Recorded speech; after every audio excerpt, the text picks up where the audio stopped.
bienvenidos a otra entrega de Sondeo. Como siempre, es un programa de peso para un público que piensa. Hay temas interesantes y quizás se hubiese puesto un poquito más interesante el programa si a propósito de alguno de esos temas contáramos con la presencia del doctor Guido Gómez Mazara, pautado para el día de hoy en la agenda de nuestro programa, para conversar con él. Resulta que hay una decisión del día de ayer del Tribunal Constitucional que... De la desconocíamos nosotros, nos perdimos ese chance, teníamos a Wilson Gómez y no pudimos abordar ese tema. Sí, no porque yo desconocía. Sí, desconocíamos. No sé tampoco si se produjo, fue después en horas de la tarde, no sé. Pero lo cierto es que el Tribunal Constitucional echó atrás una sentencia que había evacuado el Tribunal Superior Electoral. Tribunal Superior Electoral. Las sentencias del Tribunal Superior Electoral en esa materia, en la materia electoral, son inapelables. Sí. Pero que resulta que cuando hay aspectos que bordean asuntos de constitución o de constitucionalidad, el Tribunal Constitucional sí puede abordarlo. Y es lo que decíamos ayer, es un tribunal que ha estado asumiendo responsabilidades, claro, y cumpliendo su papel. Entonces se elevó un recurso ante esa instancia, el Tribunal Constitucional, y bueno, ¿qué resulta? Que el tribunal emitió una sentencia que echa hacia atrás una decisión que había adoptado anteriormente el Tribunal Superior Electoral relativo a una asamblea que había escogido la Convención 34ª y un cambio en los estatutos. Claro, y el argumento fue que yo en principio los consideré válidos, bueno, pero el tribunal tiene otras razones allí. En principio era para escoger los directivos a determinadas áreas, pero que resulta que se aprovechó para hacer una modificación estatutaria. Sí.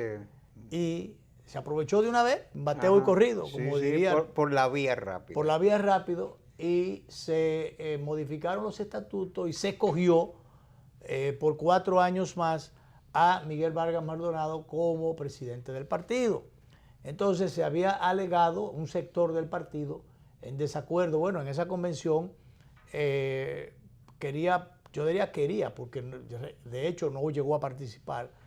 Guido, como contendor de Miguel Vargas, aspiraba a la presidencia de la organización, pero tuvo una serie de dificultades y yo creo que ni siquiera lo dejaron entrar al local en esa oportunidad y por tanto sus derechos le fueron negados. Pero se elevaron instancias y contrainstancias. El Tribunal Superior Electoral le dio ganancia de causa a Guido Gómez Mazara y otros reclamantes. Pero que resulta... Que operan bajo el nombre de Frente por la Recuperación del PRD. Pero que resulta que por razones que todavía nosotros no conocemos porque no tenemos acceso a la sentencia, y siempre la sentencia puede tener un aspecto, ¿cómo que se llama esto? Un dispositivo. Pero tal cosa, eso es lo que se resolvió. Ahora, las argumentaciones que fundamentan la decisión, todo un articulado y todo un legajo de leyes y de reglamentos que se toman en consideración para tomar la decisión. Eso no lo conocemos. No. De manera que no nos vamos a meter en esa parte porque no la conocemos. Ahora, Luis, sí había un elemento cuando se produjo el fallo. Pero perdóname, antes de seguir el desarrollo de esto, lo que queremos decir es que Guido Gómez Mazara era justamente el invitado de hoy. Cuando Volques, el coordinador del programa, me escribió que el invitado era Guido, digo, oye, pero... Qué oportuno. Qué oportuno, porque eso se pautó desde hace unos días. Sí. Entonces digo, qué oportuno cayó el asunto, porque hoy vamos a desmenuzar el tema de la sentencia y, por supuesto, la posición de Guido al respecto. Pues resulta que ahorita me dice Volques, el coordinador, me escribe que él le escribió a Guido recordando el compromiso y entonces le dice, estoy en una reunión relativa a la sentencia, yo te devuelvo ahorita. Entonces ya él me dice, por si acaso no llega. Entonces yo digo, eso se conoció desde ayer. ¿Por qué Guido no hizo esa reunión más temprano? ¿Por qué no sacó? Si están desde esta mañana analizando el asunto, él tenía que sacar un ratico y venir aquí. Yo creo que sí. Formaba parte del trabajo incluso de defensa. Claro, yo entiendo, eso es correcto. Porque es que la defensa pública que ellos la defensa que ellos tienen que encaminar, porque entonces ahora queda mal con nosotros como programa y queda mal con el público de este programa. Así es. Y nosotros siempre le hemos dado respaldo a Guido. Entonces, el problema está en que si fuera, él tiene razones para estar allí, estar bregando por un tema, pero bueno, ya el palo está dado, yo no creo que vayan a resolver muchas cosas. No. Yo lo que creo es que debió cumplir con el compromiso aquí y entonces después coger para allá. Y si viene en camino ahorita y llega, aunque sea 10 minutos antes, yo voy a echar para atrás todo lo dicho ahora. Sí, pero tengo que decirlo porque no está aquí. Exacto. No está aquí, entonces debió estar aquí. Debió estar aquí, a decirle a los demás abogados que están tratando el tema, a sus amigos del equipo de defensa, mira, espérenme ahí que yo vengo allí, voy a hacer un programa y arranco para acá otra vez. Y cumplir con nosotros y cumplir con los televidentes. Que son muchos, hay mucha gente que está ahí frente al televisor. Y así a llegar a todo el país sus posiciones. Claro, porque lo que él vaya a decir, a decidir y después lo vaya a decir, mientras tanto lo pudo haber avanzado aquí. Así es. Y fíjate, ayer nosotros conversábamos con el juez del Tribunal Constitucional diciendo cómo ese tribunal está estableciendo referentes en la vida pública nacional. De hecho, la historia política dominicana, a raíz de la creación de todo este entramado jurídico, está experimentando situaciones novedosas. Yo recuerdo que... Ayer, a propósito de eso que tú dices, ayer justamente también se dio a conocer, o yo vi publicado, no, fue hoy que lo vi publicado, yo no sé si fue ayer o cuándo fue que ocurrió, pero también el Tribunal Constitucional echó para atrás una sentencia de la Suprema Corte de Justicia, relacionada con un reclamo de una empresa, de un señor que le hacía a una empresa por las prestaciones laborales o la pensión. Y entonces, que hubo un acuerdo, pero el asunto es que el acuerdo económico... Ahí es lo que se trajo del Tribunal de lo Contencioso Administrativo. ¿El qué? Una sentencia de lo contencioso administrativo que el Tribunal Constitucional también echó atrás. Sí, pero esta de ayer, esta que yo conocí hoy, esa es otra. Esta es de la Suprema Corte, que entiende que hay una mala aplicación y entonces la Suprema Corte siguió como caña para el ingenio, desconociendo la decisión del Tribunal Constitucional. Entonces ese pleito está casado ahí porque se supone que el Tribunal Constitucional es la máxima autoridad en términos de constitucionalidad. No es un tribunal ordinario. Justamente eso te iba a decir, cuando el Tribunal Superior Electoral evacuó este fallo, oí que Guido y el grupo de personas que le acompañan, cuando José Eduardo Prat dijo que había cuestiones de constitucionalidad que había que consultar, ellos dijeron que no tenía sentido. Y creo que se descuidaron, me parece, porque Jorge Eduardo y la gente de Miguel llevaron esta instancia al Tribunal Constitucional que le acaba de dar ganancia de causa y establece un referente y internamente cambia el escenario que existía hasta ayer en el PRD. Exacto, cambia, como tú dices, totalmente el escenario porque se pensaba, había un mandamiento del Tribunal Superior Electoral de que Miguel Vargas del PRD tenía que hacer una convención nueva y que por tanto, y que duraba hasta qué sé yo cuándo, ya creo que estaba pasado desde el punto de vista de esa sentencia en la presidencia del partido. Pero que resulta que en un momento determinado, después de haber declarado Miguel Vargas que iba a cumplir la sentencia y que no había problema, que iban a ir a donde tuvieran que ir y cumplir con lo... Pero después, parece que asesorado por los abogados, enterado, como tú dices, de que habían algunos aspectos de orden constitucional de por medio, ya no, pero vamos para el constitucional. Bueno, pues fueron allá y el Tribunal Constitucional le dio ganancia de causa. Entonces, eso indica que despeja el panorama en cuanto al PRD y a su dirección. Miguel Vargas sigue con el control control de la organización y sin, en este caso, sin además una cosa, sin temores. Sí, e incluso se valida una nueva directiva que el grupo por el rescate del PRD en el que está Guido, él objetaba.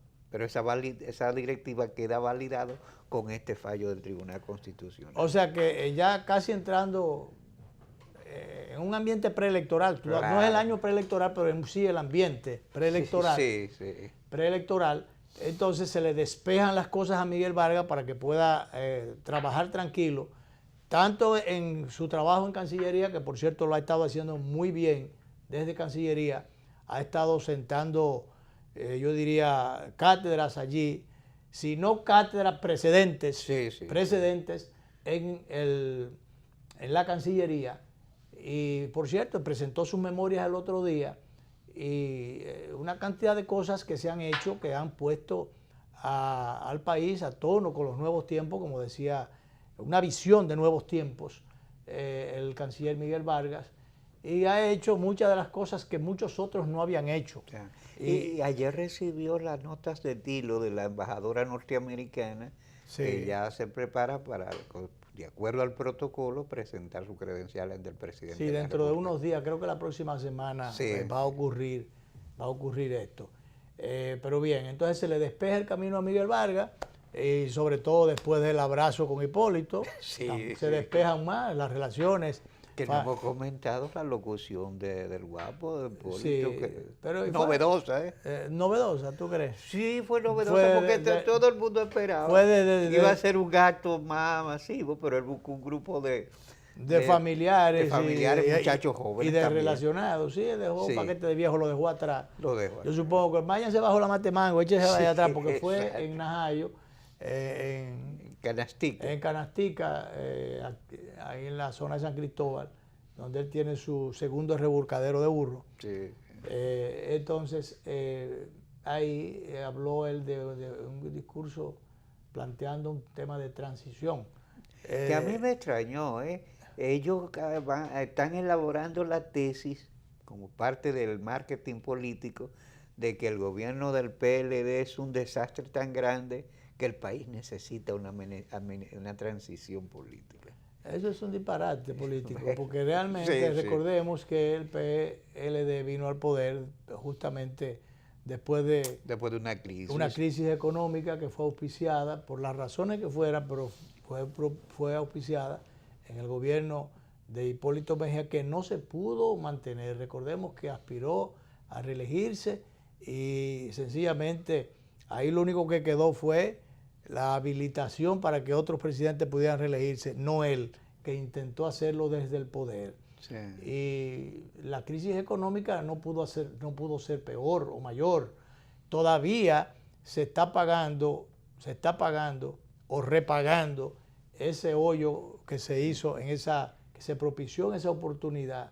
El Banco Central no ha terminado de pagar todo ese dinero que produjo esa crisis económica. Que a propósito de eso, Luis, parece que a ti no te invitaron, no me invitó a mí, a pesar de que somos amigos, y el santiaguero Félix Carbo puso anoche en circulación un libro, él fue vicegobernador del Banco Central, que dice que esa crisis pudo haber sido evitada, que tuvo 17 diagnósticos a los cuales no se le hicieron caso. ¿Cuál crisis de Hipólito? La de Hipólito Mejía, la crisis, que pudo ser evitada y que estuvo diagnosticada.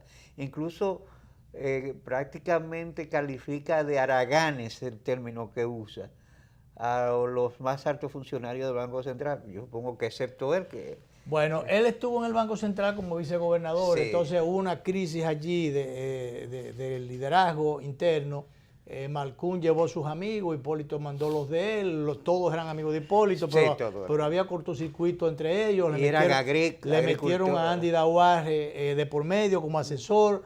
Andy estaba en el piso 11 despachando allá arriba con el gobernador, y entonces hubo dificultades entre Andy y el gerente del banco señor que anda por ahí, ¿cómo es que se llama? Es un hombre muy serio, ahora se me olvidó el nombre también. Ay, Dios mío.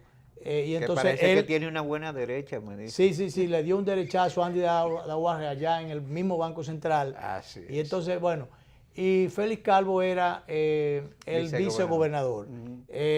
Yo no sé a ti si te dejó de invitar. A mí no me iba a invitar necesariamente, No, me parece, porque yo tenía muy buenas relaciones con él. Después esas relaciones, por algunos desplantes de él cuando fue vicegobernador, porque tú sabes que, no a mí, pero peor que lo hizo, el desplante fue con mi esposa.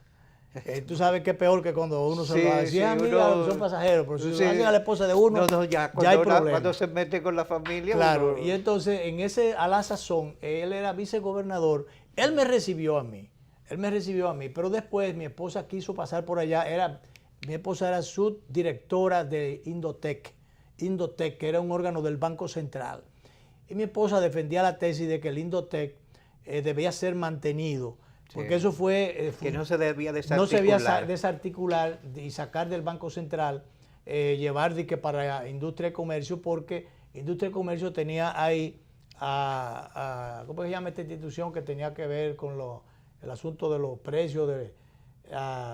Estaba Digenor, dependía de allí, y bueno. Entonces, se entendía que había que mantener el Indotec en el Banco Central, porque organismos como eso, que forman parte de la asesoría que hay que darle a la industria para promover el desarrollo industrial, porque promoviendo un desarrollo industrial, esto contribuye a crear fuentes de empleo, crear inyección a la economía del país, un crecimiento económico. Entonces, desde allí, eso no cayó del cielo, eso fue analizado. El instituto contraparte era el ICAITI, fue el que dio origen a institutos de esta naturaleza. Y allí, cuando se creó el ICAITI, yo conozco mucho de eso porque entonces me involucré en muchos aspectos que tenía que ver con el Indotec, justamente cuando había una conspiración para sacarlo de circulación. Y entonces me involucré y formé parte, si se quiere, de la defensa de esa institución que felizmente no, lamentablemente pasó a mejor vida, porque efectivamente no se llevaron del reconocimiento, de las recomendaciones que le hacía mi esposa, que le dijo, señores, el ICAITI está ahí, que fue el órgano rector de este tipo de institutos. Y cuando se creó, se dio un tiempo de 10 años para ver si podía ser autosuficiente y podía caminar solo.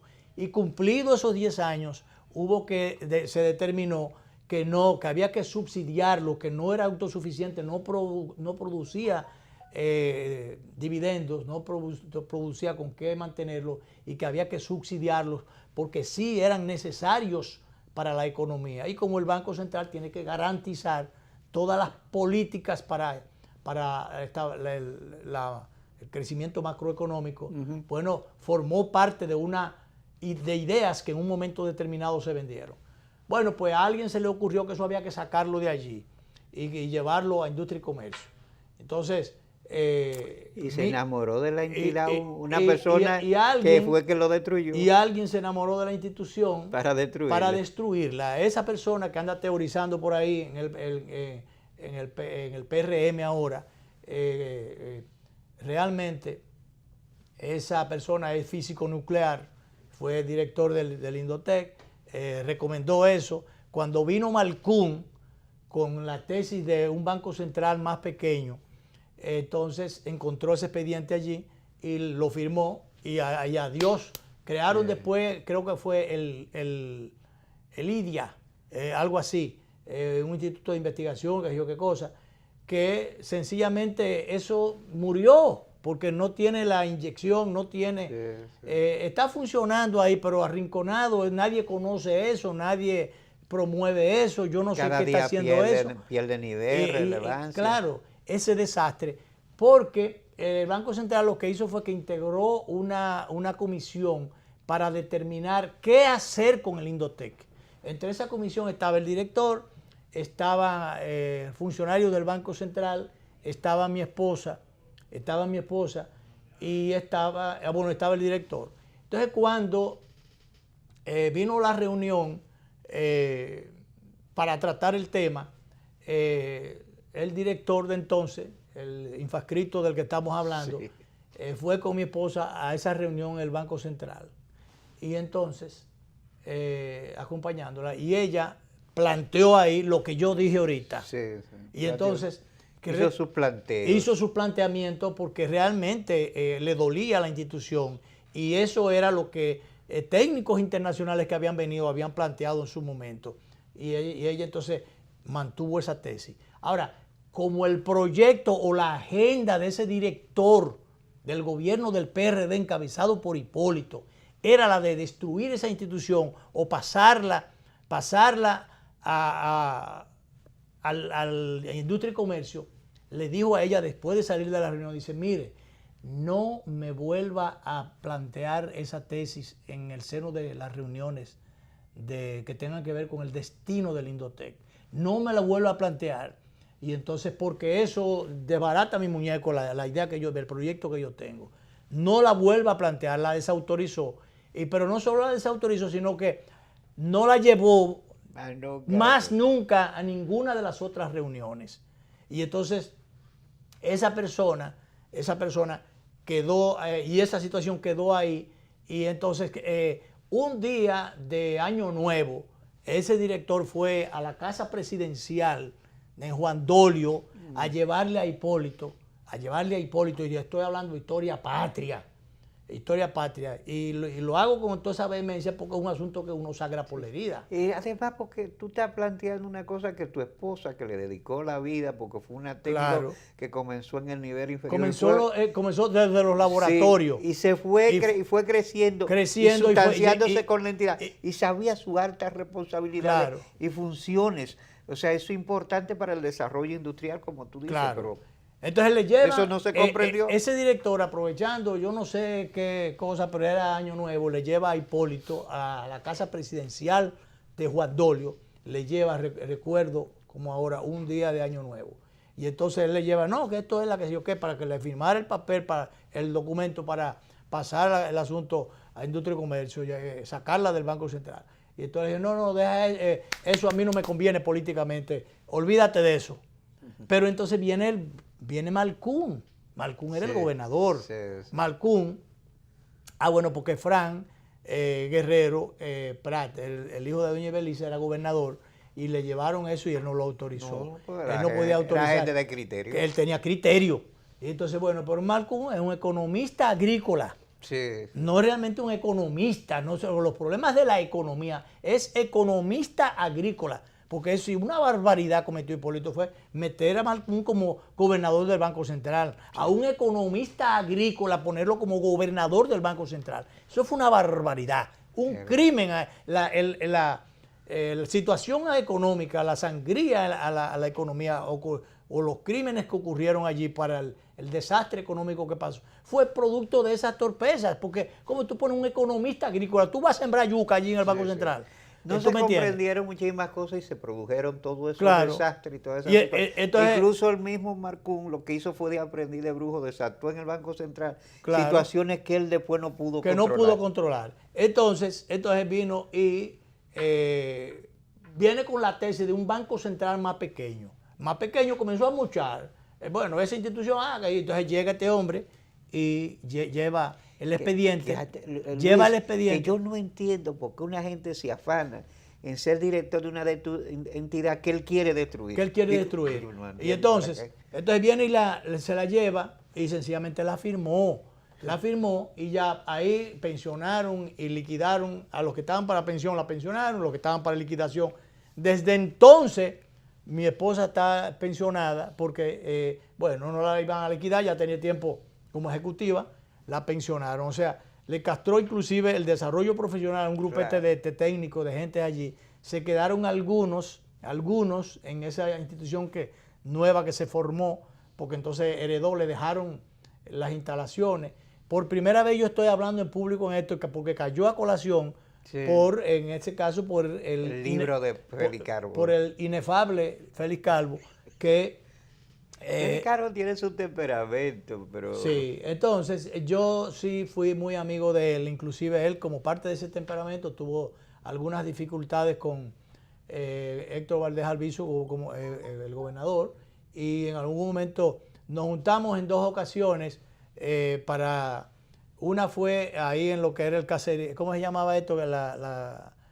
El centro comercial que estaba en la esquina de la Máximo Gómez, digo, Máximo Gómez. Al llegar ahí al lado de la Máximo Gómez. El restaurante. El centro comercial, muchas plazas que habían ahí, ¿cómo que se llamaba eso? ¿La Máximo Gómez con qué? La Máximo Gómez con 27 de febrero. Con 27 así, sí, que se destruyó. Eso lo destruyeron y lo compró el solar, lo compró entonces la asociación. La asociación, era al lado de la asociación. Bueno, sí. ahí nos reunimos en un restaurante que había ahí, nos reunimos y entonces la primera vez para provocar un acercamiento entre Félix Calvo y el gobernador. Después lo hicimos cerca del Palacio, un restaurante donde funciona había un restaurante italiano ahí. Sí, donde está Papa la Pasta. Ahí nos reunimos por segunda vez, pero entonces, ¿qué pasa? Los convocados, hubo uno que llevó a alguien, un colega mío. a un padre de un exministro, un joven exministro de este gobierno. Y entonces, al ver a esa persona, entonces Félix Calvo se quedó, no habló más nada, se quedó mudo. Entonces eso dañó el acercamiento. Después vino un asunto de libros y qué sé yo, y se quedaron las relaciones así. Bueno, pues en definitiva, yo hablo de estas cosas porque vinieron a colación.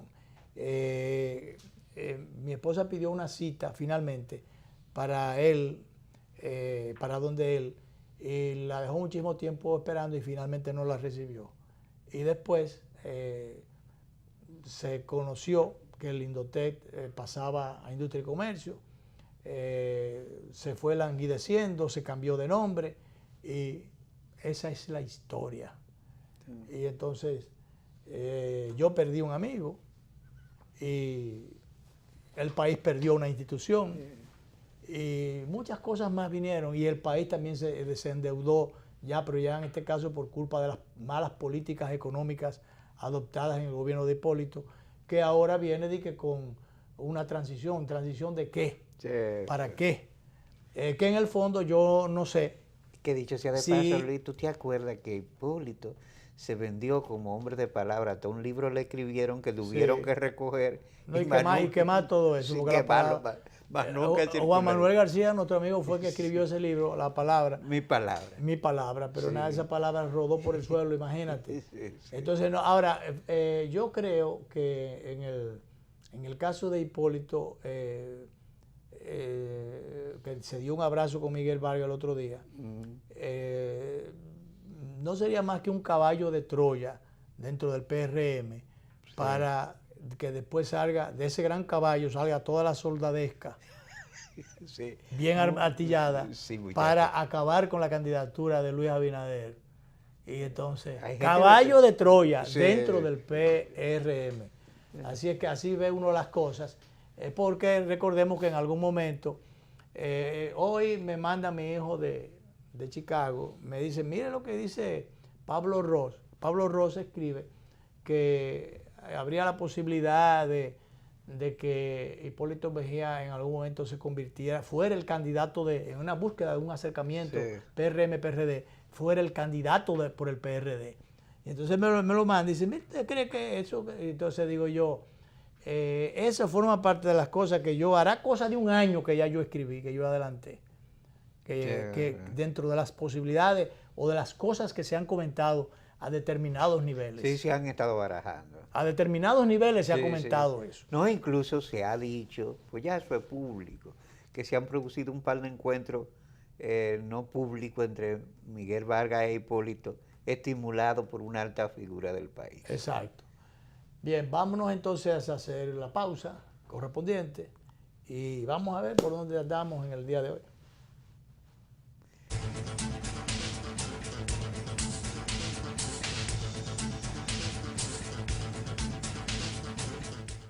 Si has pensado en comprar una vivienda, solicita tu préstamo hipotecario con una tasa fija de un 12.5% a 15 años y un plazo de hasta 30 años para pagar. Popular, a tu lado siempre.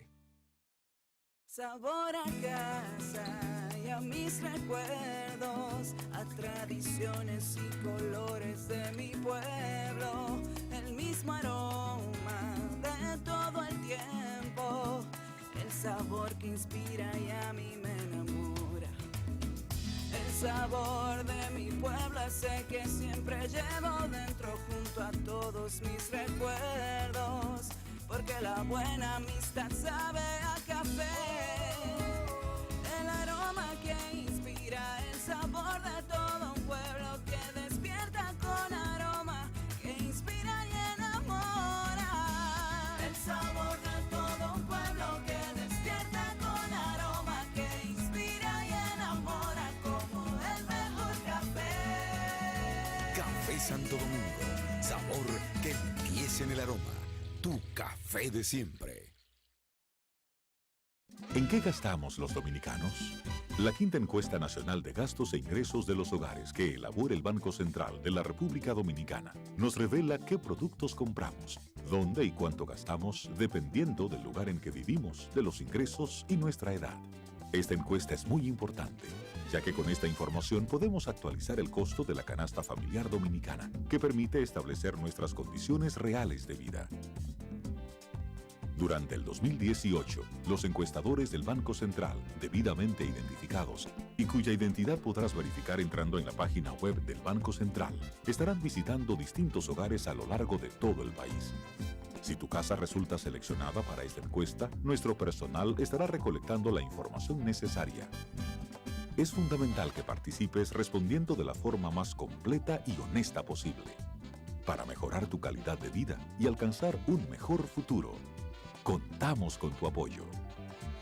Banco Central de la República Dominicana, por la estabilidad y el crecimiento, con la participación de la Oficina Nacional de Estadística, ONE. ¿Qué harías si te ganas $1.000.000 de pesos? ¡1.000.000 de pesos! Banreservas premia tus ahorros todas las semanas y te hace millonario. Por cada 500 pesos o su equivalente en dólares que incrementes en el balance promedio de tu cuenta de ahorros Banreservas, generas un boleto electrónico para ganar premios de 100.000 pesos semanales y un premio final de $1.000.000 de pesos. Banreservas, el banco de los dominicanos.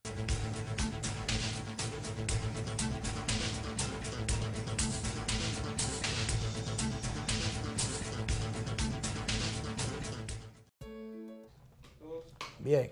Luis, hubo un escándalo reciente que ha llamado la atención, que son las mochilas de Lucía Medina Ollomaira.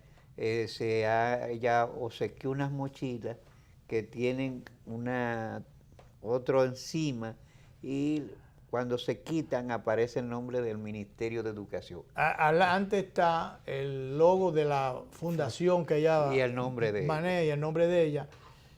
Entonces después rompen la contratapa, sí, y entonces hay la inscripción del Ministerio de Educación. Eso ha creado todo un revuelo porque se pensó en principio, o mucha gente todavía lo seguirá creyendo o dudando, de que se está haciendo campaña que a lo mejor les suministraron mochilas del Ministerio de Educación. Ella agotó un turno de casi 40 minutos esta mañana en el hemiciclo, en la Cámara de Diputados, de la que es miembro y ya fue presidente. Y ella aclaró, ella dijo que ella era ética y que ella era moral. No, y que lloró. Yo no vi la parte, porque yo vi una partecita sí, que se publicó en las redes, donde ella dice que realmente ella no había había hecho la aclaración pública inicialmente porque estaba recabando todas las pruebas, todos los elementos para probar, para determinar, para que la gente supiera que ella no había cometido ningún tipo de irregularidad. Presentó la copia de 2 cheques donde ella dijo que esas mochilas le costaron 300.000 pesos y que ella las había comprado y que ella había pagado por ellas para dárselas a los estudiantes y que su comunidad la conoce. O sea, ella realmente se defendió y dijo que iba a demostrar su inocencia. Parte de esa demostración fue los cheques donde ella decía que le habían costado 300,000 pesos las mochilas y que lo que estaba como parte de recabar esa prueba era determinar quién había cometido la irregularidad. Aparentemente, ella lo que presenta el testimonio del fabricante de la mochila, que dijo que eso fue un error impremeditado debido a la alta demanda que hay de esas mochilas. Ellos quisieron resolver, tenían las mochilas allí, las que tenían era la de educación, que la está pidiendo por paquete, por lote. Sí, entonces, porque el 4% da para mucho. Da para mucho, entonces ellos tenían eso allí, quisieron hacer, y dice, bueno, ellos van a tapar eso allí, no sabiendo que si el asunto es exactamente así, que estaban haciéndole un daño político y ético y moral a una miembro de la Cámara de Diputados, que fue presidente de la Cámara de Diputados y que por demás aspira a la senaduría de su provincia. Entonces, y que es hermana del presidente, de hecho le hace daño al gobierno de Danilo Medina de una forma u otra hasta que no se aclaren las cosas debidamente. Pero ella ha ofrecido determinadas aclaraciones y parece que y los comerciantes hacen eso y más. Sí. Si en un momento determinado tú vas a comprar una loma de rulo y dices esos rulos son de Danilo, pero entonces bueno, por ahí en el camino viene una carga de rulo, llegó Encarnación y quiere rulo, pues vamos a darle lo de Clime, que ahorita yo le doy. Ahorita resolvemos. Y ahorita resolvemos, creyendo arreglar la carga en el camino, no sabiendo que los rulos de Clime estaban más maduros y los de Encarnación eran más verdes. Entonces después se complicó la cosa porque los que debieron ir para un sitio, al dárselo y mandarlo para otro sitio, crearon unos problemas. Así y entonces los que reciben directamente eso o los que tienen que ver con ese cargamento, no las cosas que puedan haber aparecido en el camino no son los responsables, porque no fueron los que manejaron la carga. Entonces, ayer decía un funcionario, que creo que de Bienestar Estudiantil o algo parecido. Lo delegaron a René Jaque. René Jaque. Para que hiciera una investigación. Y entonces él dice... Porque ellos son los responsables de dar las mochilas. Sí, entonces él dice, yo todavía no tengo las informaciones a mano, pero vamos a hacer una investigación a profundidad, pero conociendo cómo se maneja el mercado, él anticipó, yo creo, es muy probable que le pidieran un cargamento de mochilas. Como ellos tenían ahí en acopio una cantidad de las que había sido encargadas por el ministerio, entonces para ellos era más fácil pegarle una cosa arriba a las que tenía y resolvían, y después ese cargamento, si era que necesitaba suministrarse a la educación, se lo daban por otro lado, pero mientras tanto ellos cumplían con uno y con otro. Porque inicialmente se dijo que Educación le había dado a varios diputados mochilas para que las repartieran, y entonces se había producido, en el caso de Diomaira, esta situación que ella ha desmentido, estuvo llorosa, como te dije. Pero es que el daño es grande, claro, el daño es grande, además. Porque la han acusado de prevaricación. Claro, no, bueno, es un asunto engorroso, porque no para prevaricación, porque Orlando Remera presentó la acusación ante la Junta. Ah, bueno, porque resulta que las mochilas son para darlas, y fíjate que ella las compró. Entonces, ella las compró, presentó la copia de los cheques. Entonces, y es para regalarlas. Y las de la educación también son para regalarlas. Entonces, ¿qué resulta? Ahí lo malo es que, bueno, frente a cualquier otro candidato o cualquier otro aspirante, iría en desventaja si realmente si hubiesen sido, o finalmente se comprobare, que eso está por verse, que fueron suministradas por Educación con fondos públicos para una candidatura privada particular. Claro, que estuviera sacando provecho. Ahí sería un asunto de sacar ventajismo, sacar provecho frente a otro aspirante. ¿Eso cómo se llama? Competencia desleal sería. Pero yo no creo que haya un asunto de prevaricación, porque ella no hizo no la está cogiendo para ella.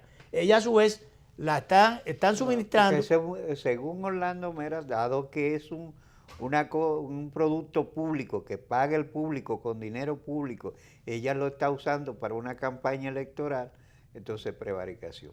Bueno, ¿Presentó esa imputación? yo no lo veo así. O sea, yo lo que veo es que afecta. Claro. Primero hay un asunto, habría, porque yo no lo doy todavía por un hecho hasta que. No, ella ha presentado datos que es susceptible de ser evaluado, hay que darle el beneficio de la duda. El beneficio de la duda. Entonces, ahí lo que habría era falta de delicadeza y aprovechamiento en perjuicio, pero no aprovechamiento de un bien del Estado, porque directamente, porque ella no va a coger a mandar a los muchachos de ella al colegio con esa mochila, sino es para cederla a los estudiantes. Sí. Y el programa de educación es cederla a los estudiantes. Ahí lo único es que habría falta de delicadeza y un aprovechamiento en perjuicio de otros candidatos. Con recursos públicos. Entonces, porque en definitiva, ¿qué es lo que ellos hacen cuando reciben el barrilito o el dinero del barrilito o de los dineros para hacer habichuela con dulce? Sí. Pues no son fondos del Estado, es la misma cosa. Lo único que esto es a través de educación, que llegarían por aquí, dan una vuelta y llegan a la mano de ella con fondos, el mismo 4%, y entonces llega. Esa es la parte, si fuese el caso. Sí. Pero que ella aclara y dice que no es así, ella enseñó entonces, cheque, se presentó el testimonio del fabricante. Y el fabricante, tengo entendido que asumió la responsabilidad, claro. Que es una gran irresponsabilidad porque es una habilidad de ellos, que incluso debió habérselo dicho a ella. No la colocó en situación porque difícil. La colocó en una situación muy difícil, porque debió haberle dicho a ella, mira, hay esta situación, yo lo que tengo son estas mochilas que eran para educación, un pedido de educación, pero se las vamos a ceder y después por otro lado vamos a fabricar las de educación. Entonces, pero usted la está comprando y yo se la estoy cediendo. Y mire, le pusimos una planchuela adelante con el logo de la fundación, pero abajo dice esto. Inclusive, incluso escríbame eso en un documento. Claro. Y se le estamos mandando, qué sé yo, cuántas mochilas cuyo costo es de 300,000 pesos y entonces... pero se la dimos de este lote de educación que tiene tal cosa y tuvimos que taparla y que con un documento para probar, porque eso fue un engaño a ella como cliente. Yo entiendo que sí. Un engaño a ella como cliente. Ella podría demandar. Ella podía demandar a esa empresa porque le ha creado un daño moral, un daño ético, un daño público a sus aspiraciones. Y a su imagen. Y a su imagen, a su imagen. Entonces, pero eso tenía que, porque la primera engañada ha sido ella. Claro. Ha sido ella, porque ella no compró eso en esas condiciones. Ella compró mochila, pero no mochila con algo ya que estaba preparado para educación. Y si esas mochilas tampoco entraron a educación, no fueron recibidas por educación, no es tampoco robo de dinero del Estado. No. Todavía porque si la empresa es comprobando todas esas cosas. Sí, no, porque si las mochilas tienen el logo solamente de educación, pero no han sido pagadas por educación. Y no fue del lote que compró educación.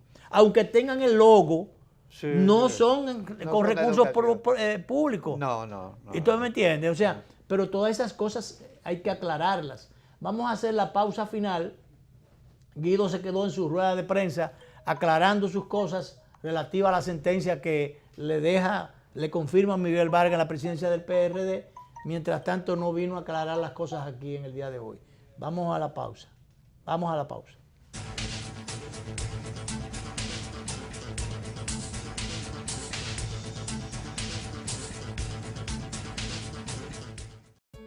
¿Cuál es tu historia? Yo soy hijo de la agricultura y siento amor por sembrar una mata. Han pasado la vida sembrando habichuelas. Y para sembrar habichuelas hay que pelar las lomas.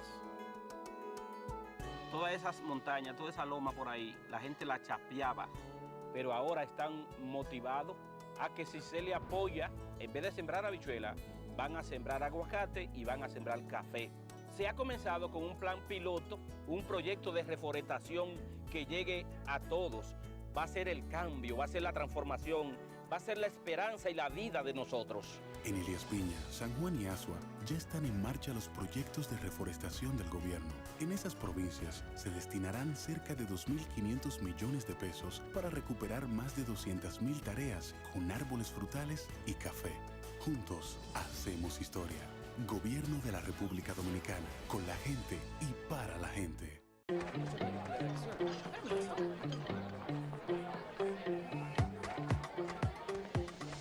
Papi, necesito que me deposite, que no me dan los cuartos. Resuelve al instante esos apuros y realiza todos tus pagos, transferencias y mucho más a través de tu banco en banreservas.com. Siempre activo y seguro para que resuelvas desde donde estés tu banco fuera del banco.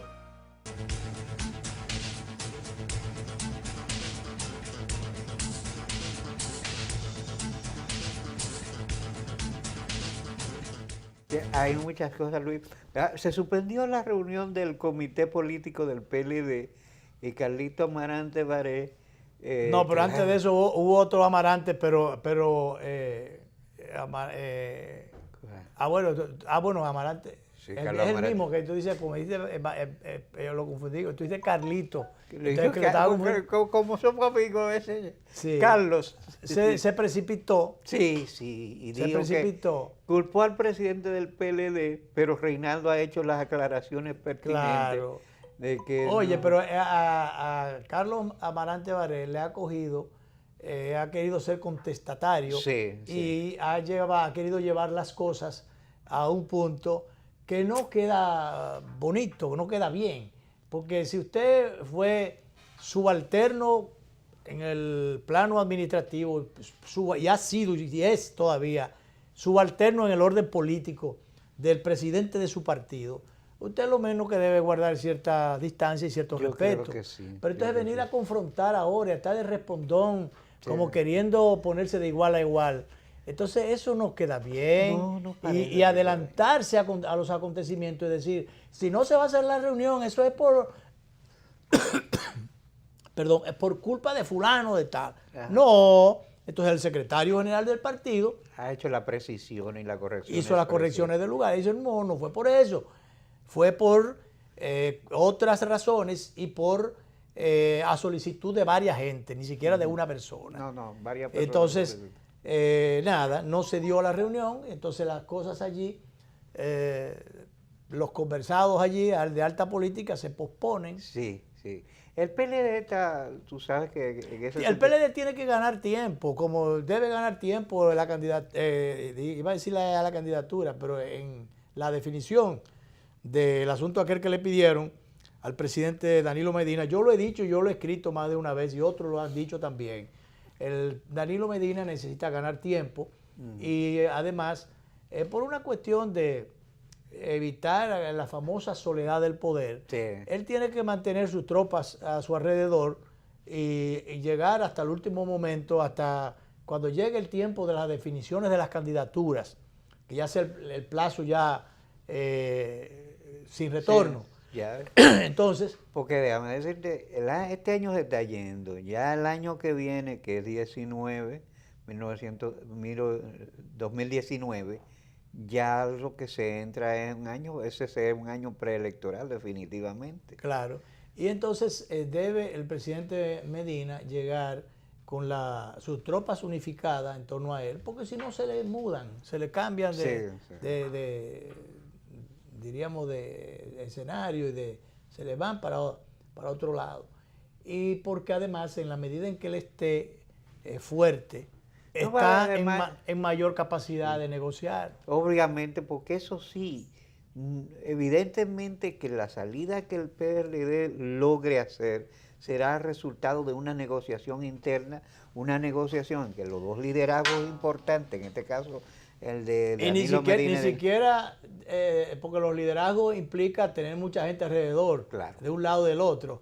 Los dos líderes de esa Sí. organización se sienten ellos dos solos a definir las cosas. a calzón quitado. A calzón quitado, como se dice, ellos dos solos, sin oír mucho que le calienten el oído, ni al uno ni al otro, porque cuando el corito funciona y comienzan a decirle cosas que ellos creen que es lo que se oye sonoro en el oído, entonces esas cosas hacen daño. Así es. De manera que ellos dos solos, en su momento, será lo que se sentarán y definirán las cosas en función o en pro de la unidad.